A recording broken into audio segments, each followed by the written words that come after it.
How to delete your TikTok profile photo. Hey everyone, welcome back to the channel. In today's video, I'll show you how to delete or remove your profile photo on TikTok. So now without further ado, let's get started. So first thing first, open the TikTok app on your phone. And once you have opened the app, simply tap on the profile icon shown in the bottom right corner of the screen.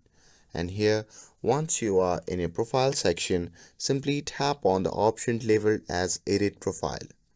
Now here, to change the photo, simply tap on the Change Photo option, and after that a pop-up menu will appear. From that menu, simply tap on the option labeled as Select from Gallery. Now, let me tell you that TikTok doesn't let you completely remove your profile photo. But here is the trick. Instead of deleting it, you can just upload a plain black or white image as your profile picture. And this makes it look like there is no profile photo at all. Clean and simple. And that's it. That's how you can make your TikTok profile photo look like it's deleted.